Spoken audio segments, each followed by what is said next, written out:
Nama saya Nafil Lutfi dari kelas 10-7. Di sini saya akan menceritakan tentang Perang Diponegoro.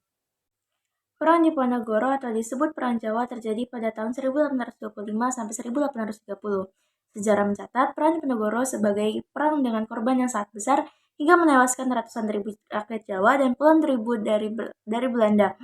Perang Diponegoro bahkan menjadi perang terbesar selama masa pendudukan Belanda di Indonesia. Hal-hal yang melatar belakangi terjadinya Perang Diponegoro adalah adanya campur tangan Belanda pada urusan kerajaan. Pada saat itu, keraton tidak berdaya pada politik kepemimpinan kolonial dan justru malah hidup mewah tanpa mempedulikan rakyatnya.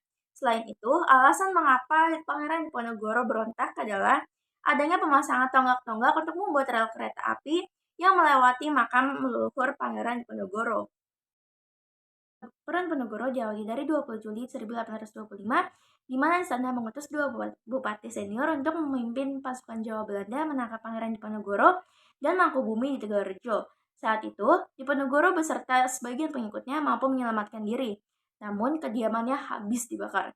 Pangeran Diponegoro banyak melibatkan elemen masyarakat seperti petani hingga golongan priai yang menyumbangkan dana untuk Diponegoro. Perjuangan Diponegoro dibantu oleh Kiai Mojo yang merupakan tokoh spiritual pemberontakan.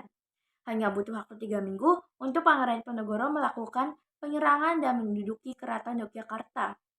Keberhasilan ini diikuti di beberapa wilayah pada tahun-tahun pertama. Pergolakan meluas ke arah timur mencapai Madiun, Magetan, Kediri, dan sekitarnya. Meluasnya pergerakan Diponegoro dianggap sebagai menggerakkan kekuatan di seluruh Jawa.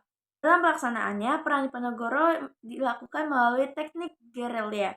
Puncaknya terjadi pada 1827 ketika Belanda mengerahkan 23.000 serdadu untuk melawan Diponegoro. Untuk mempersempit pergerakan Diponegoro, Belanda merancang teknik benteng stelsel dengan membangun benteng-benteng di wilayah strategis di Jawa Tengah dan Jawa Timur sehingga Pangeran Diponegoro terjepit. Pada tahun 1829, Kiai Mojo ditangkap. Menyusul kemudian Pangeran Mangkubumi dan Alibasa Sentot Prawirodijo. Pada tanggal 21 September 1829, Belanda membuat sayembara hadiah 50.000 gulden bagi siapa saja yang dapat menangkap Diponegoro dalam keadaan hidup atau mati.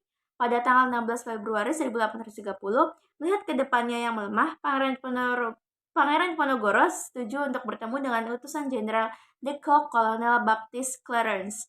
Pertemuan dilakukan beberapa kali dengan Jenderal de Kock untuk mengadakan gencatan senjata. Mata-mata dari Belanda melihat bahwa Diponegoro bersikeras mendapat pengakuan sebagai Sultan Jawa di bagian selatan. Pada 25 Maret 1830, pasukan Belanda disiapkan untuk penangkapan Diponegoro. Pada akhirnya, 28 Maret 1830, Jenderal de Kock mampu menjepit pasukan Diponegoro dan Diponegoro mau menyerahkan diri. Penyerahan Diponegoro menjadi akhir dari Perang Diponegoro.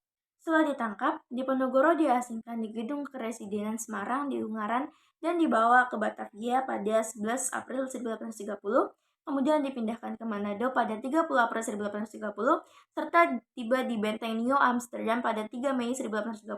Pada tahun 1834, Pangeran Diponegoro dipindahkan ke Makassar dan wafat di Benteng Rotterdam pada 8 Januari 1855.